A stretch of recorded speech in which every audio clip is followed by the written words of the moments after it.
So Leute, zukünftig kein Car-Content mehr, weil das läuft sowieso nicht, das interessiert sowieso keinen. Ich habe mir jetzt gedacht, wir machen ab sofort hier ein paar Workout-Videos, ja?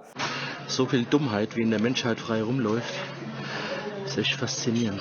Robert hat mir nämlich ein paar Übungen gezeigt und die werde ich euch jetzt natürlich auch gleich mal zeigen. Nein, nicht ganz, Leute, denn ich gehe jetzt nämlich gleich hier dann nach drüben und da werde ich euch was zeigen, denn das wird richtig, richtig heftig werden.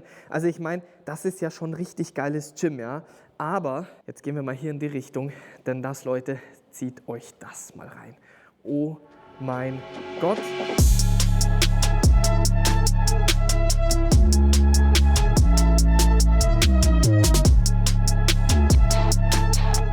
Was ist das? Das ist einfach nur purer Heaven und was für eine Aussicht hier aus dem Fitnessstudio.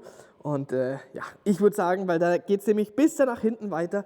Wir nehmen jetzt ganz entspannt den Aufzug, nachdem wir ja hier schon so ein anstrengendes Workout gemacht haben. Und jetzt gehen wir hier nach unten, denn Leute, wir befinden uns beim Collection One. Und hier die Autos, die zeige ich euch jetzt alles im Detail. Also ich meine, wer kennt es nicht? Der steigt hier in den Aufzug ein und drückt hier einfach auf den Knopf. So, Tür geht zu und jetzt fahren wir hier mal ganz entspannt runter, Leute. Das wird richtig heftig. Ich bin das letzte Mal hier bei Mohammed bei Collection One ungefähr vor 4 Jahren gewesen und da ist wieder richtig, richtig was Neues dazugekommen. So, gehen wir mal hier durch. Hier übrigens, geiler Simulator. Das Ding ist auch richtig geil, aber so, wir müssen jetzt halt hier durch. Einmal hier, so. Okay, Leute, jetzt wird es hier absolute Endstufe. Alter, da fehlen dir einfach nur die Worte. Ich glaube, ich könnte mich hier wahrscheinlich jetzt 3 Stunden oder noch länger aufhalten und ich weiß auch gar nicht, wo wir anfangen sollen. Also ich meine, Leute, das ist hier einfach ein McLaren F1. Die Legende mit dem schönen V12-Motor da hinten drinnen, noch abartig schnell dieses Teil, aber dann hast du dann hier schon wieder ein Porsche GT1 stehen, ja, und ich meine, dann hast du hier ein CLK GT, also das ist, ich weiß nicht, ich muss einmal hier jetzt in die Richtung, ich weiß, ihr seht meinen Gesichtsausdruck nicht, aber das ist einfach, das ist unglaublich.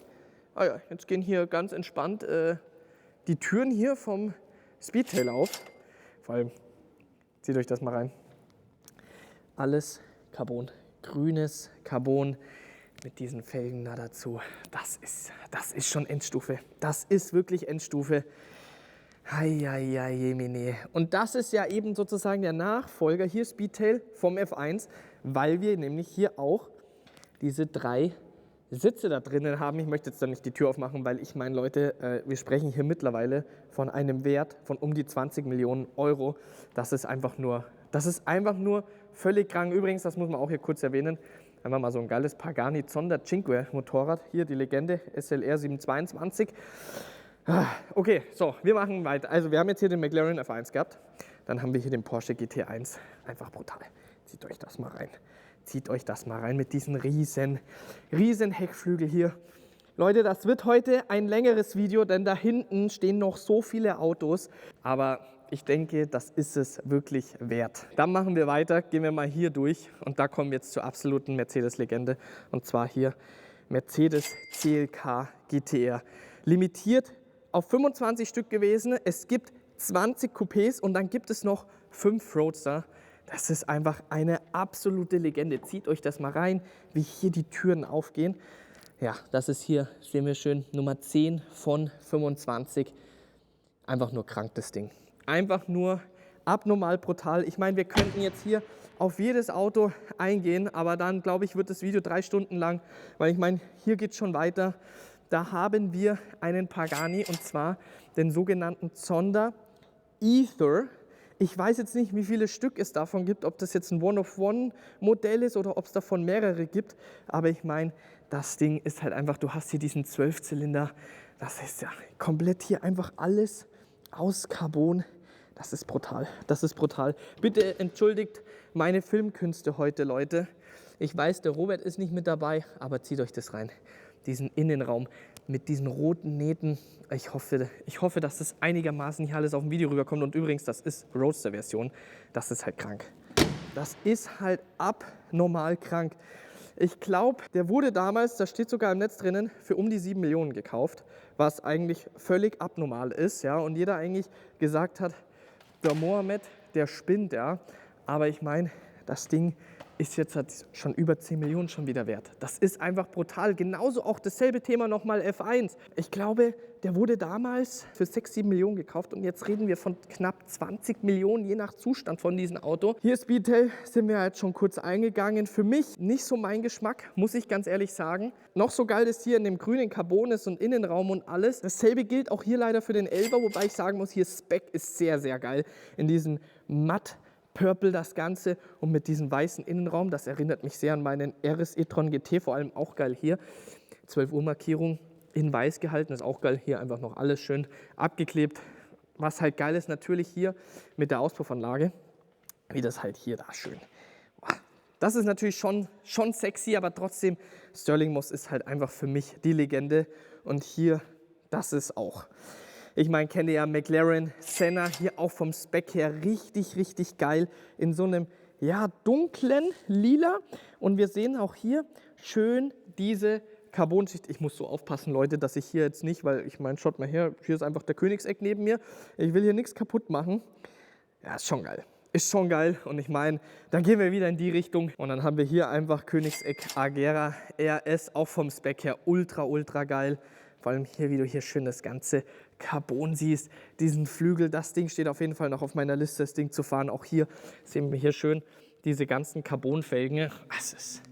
Es ist unglaublich, Leute. Es ist, ja, ich muss einfach noch, ich weiß, Leute, ihr seht meinen Gesichtsausdruck nicht, aber ich bin da einfach fertig mit der Welt. Auch wenn ich jetzt schon ein paar Mal hier gewesen bin bei Mohammed, auch hier ein großes Dankeschön, dass wir jetzt hier sein dürfen, dass ich euch das hier alles zeigen darf. Ja, das ist einfach unglaublich.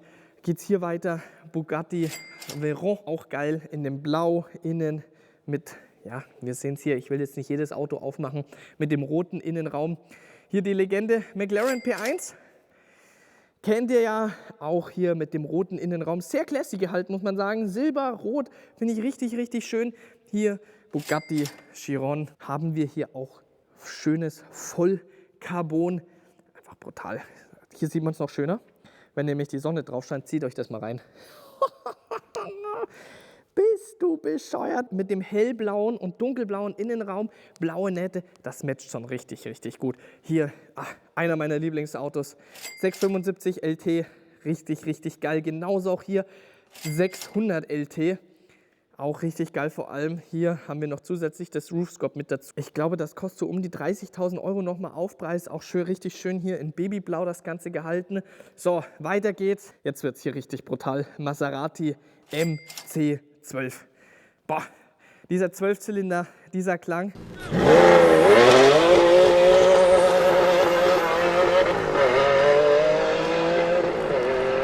Einmal kurz hier darüber sneaken. Wir machen aber hier weiter. Brutales Ding, brutales Ding. Ich weiß jetzt nicht, sollen wir die Tür aufmachen, Leute? Ich probiere es einfach mal aufzumachen. Oh, zieht euch das rein. MC12. Oh, hört ihr das? Das sind noch die Autos von früher. Vor allem krass mit dem Carbonlenkrad da oben drauf. Das ist schon sehr geil gehalten. Auch hier mit dem blauen Innenraum. Brutal. Brutal einfach nur. So, wir drehen uns hier weiter um und jetzt seht ihr das mal. Zieht euch das rein, Leute. Das ist sowas von krank. Das ist sowas von krank. Wir haben hier komplette Porsche-Sektion, dahinter ist Lamborghini-Sektion und dann noch Ferrari-Sektion. Und ich würde sagen, wir gehen das einfach mal hier jetzt in Ruhe durch. Ich meine, hier auch noch mal kurz Aston Martin, super leggera. Ich kann euch leider nicht sagen, was das jetzt hier genau für einer ist. Ich weiß auf jeden Fall, hier, das ist dieser DB6. Richtige Legende, das Teil. Was steht? Ah, okay, jetzt weiß ich, was es ist. Ein DB5. Ein DB5. Es tut mir leid, dass ich mich mit den älteren Aston Martin Modellen leider noch nicht so gut auskenne. Aber dafür hier. Porsche 918 Spider. Schön in weiß, innen in rot. Einfach ultra geiles Teil. Das Ding sind wir ja auch schon gefahren und hier geht es weiter. Porsche Carrera GT. Dieser geile 10-Zylinder-Saugermotor, vor allem wie die Dinger im Preis gestiegen sind, das ist so brutal. Und ich meine, ja, wir machen jetzt da die Tür nicht auf, aber schau mal, hier einmal manuelles Getriebe, da oben hast du deinen Schaltknopf und dann geht es hier weiter, Porsche 959. 9. Auch wie breit dieses Ding ist, das ist brutal. So, weiter geht's. Porsche 991 GT2 RS in dem Babyblau, beziehungsweise Miami Blue soll sich das nennen bei Porsche. Hier geht's weiter. Der 991 GT3 RS Punkt 1, nicht das Facelift. Für mich immer noch einer der geilsten Autos, vor allem diesen Lila, so wie er, glaube ich, auch damals vorgestellt worden ist. Hier, da wird's richtig heftig, Leute. Und zwar 997 GT3 RS und zwar der 4.0.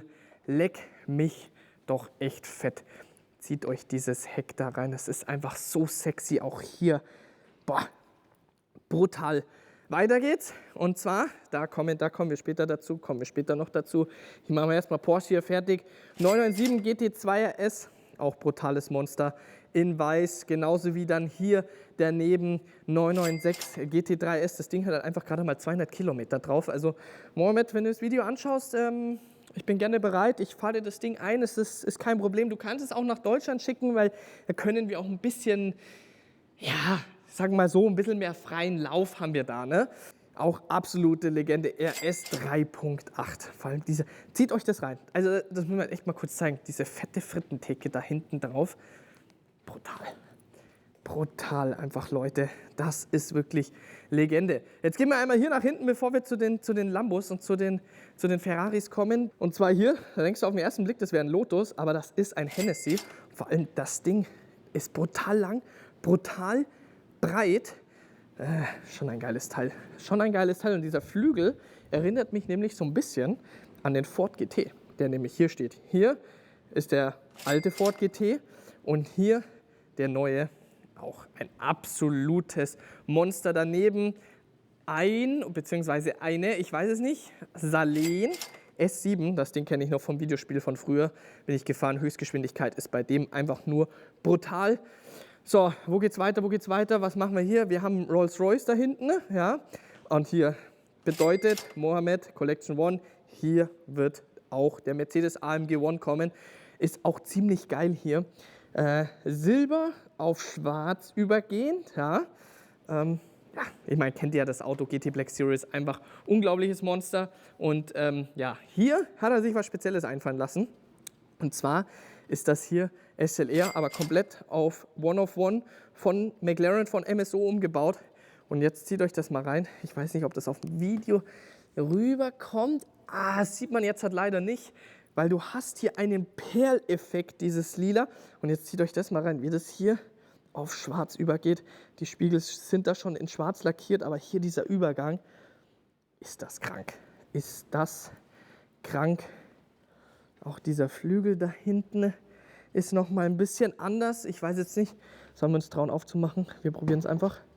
Okay, sie geht auf, die Tür.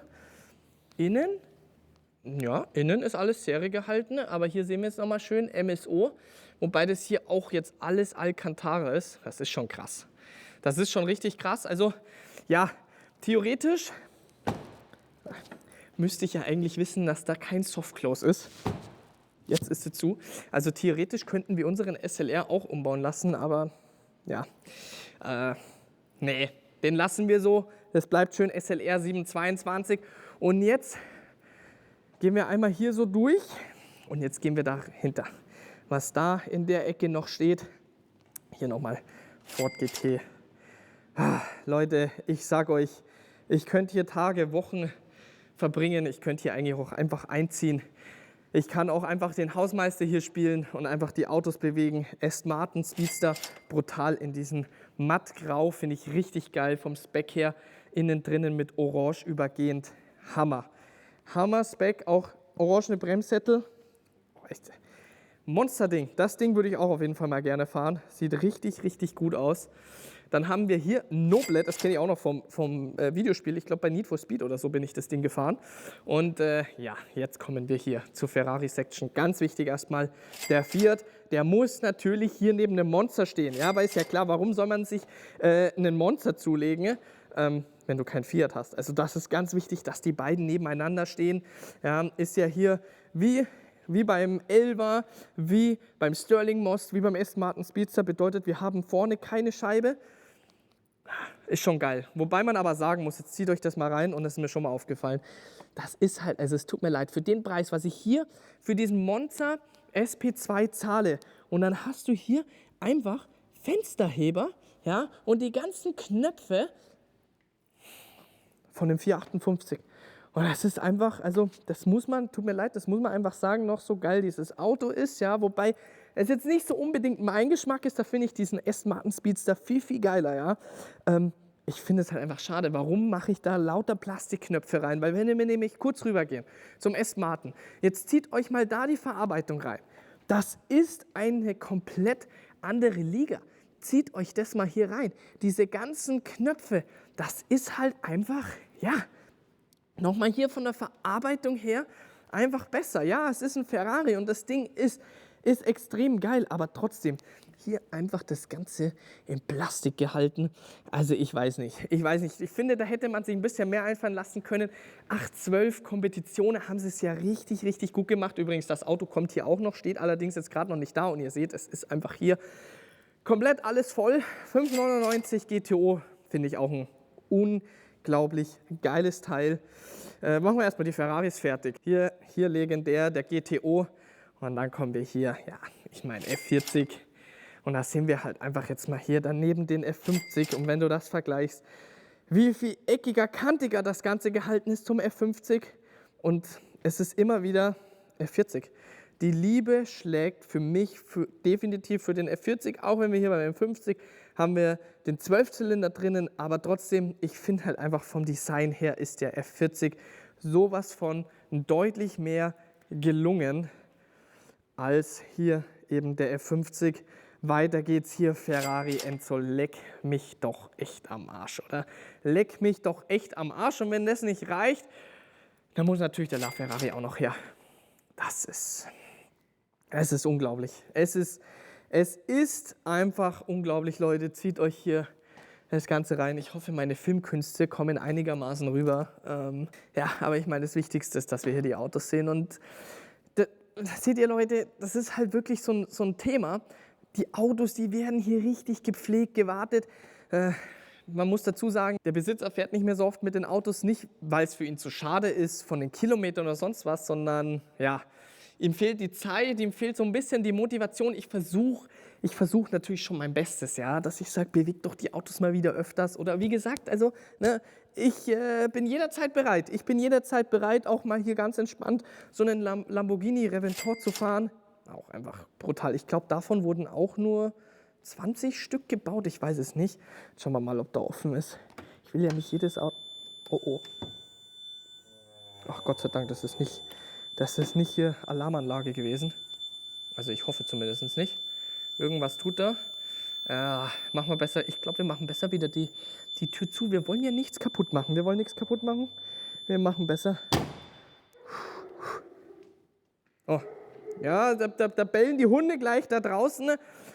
Aventador SV. Ja, auch einfach. Kennt ihr ja, das Ding ist geil. Aber hier wird's meiner Meinung nach noch geiler. Und zwar schöner Murcielago SW. Und jetzt hat nochmal Next Step und zwar hier Diablo GT. Bist du bescheuert? Ist das Ding einfach abnormal krank. Krankes Teil. Ich hoffe, Leute, ich habe jetzt nicht irgendwas vergessen. Jetzt kommen wir natürlich zu der Frage, ne, die ihr beantworten müsst. Welches Auto würdet ihr hier in der Garage nehmen? Das ist jetzt wirklich die große Frage.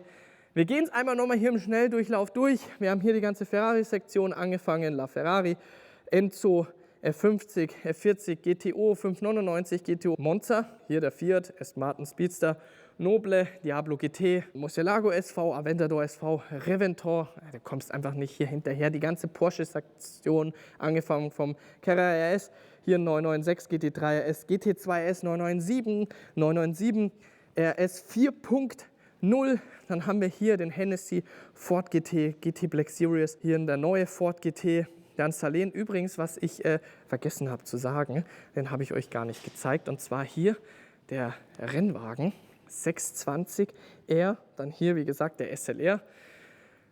Es ist einfach ein Traum. Es ist einfach ein Traum. Wir haben dann hier den GT2 RS, ja.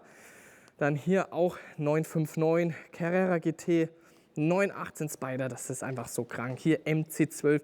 Ich weiß auf jeden Fall, Leute, ich könnte mich nicht entscheiden. Ich könnte mich nicht entscheiden. Auch 600 LT Spider, absolut geiles Teil. 675 LT. Dann haben wir hier den Bugatti Chiron, McLaren P1, Veyron, Senna, Koenigsegg Agera RS. Dann, oh, darauf bin ich gar nicht eingegangen, um Gottes Willen. Wir haben ja hier noch den Pagani Huayra BC Roadster. Und ich meine, wir sind schon wieder hier, blaues Carbon. Wir kommen in Richtung Licht nach vorne, zieht euch das rein. Wobei ich jetzt gar nicht genau sagen kann, ja, doch, oder ist das lila? Ich weiß es nicht. Es sieht so ein bisschen lila-blau aus. Auf jeden Fall krank. Auf jeden Fall krank. Das Ding habe ich nämlich gerade vergessen gehabt. Da haben wir McLaren 11er, Speedtail. Hier dieser spezielle Pagani Zonda, CLK GTR, Porsche GT1, McLaren F1. Ich sage euch, Leute, ich bin fertig. Ich bin fertig mit der Welt. Das ist hier einfach, das ist einfach krank. Das ist einfach krank. Und nochmal ein großes Dankeschön an Mohamed, dass ich euch hier diese Garage, seine Autos hier zeigen darf. Das ist wirklich etwas sehr Spezielles. Und man muss auch nochmal dazu sagen, ja, diese Autos stehen hier nicht einfach nur rum. Ja, natürlich, die werden hier gewartet und alles drum und dran. Jetzt geht hier die Tür vom Speedtail wieder zu. Sondern die Autos werden hier auch richtig gefahren. Ja? Sei es der CLK GTR, Porsche GT1, McLaren F1, die wurden alle schon auf der Rennstrecke bewegt. Und ja, ich würde sagen, Leute, wir machen Schluss hier mit dem Video. Ich würde euch gerne noch viel mehr im Detail auf jedes Auto hier eingehen. Aber ich muss leider zum Flughafen. Und von daher würde ich sagen, bin ich hier raus. Ich hoffe, euch hat das Video gefallen und dann sehen wir uns beim nächsten Video wieder.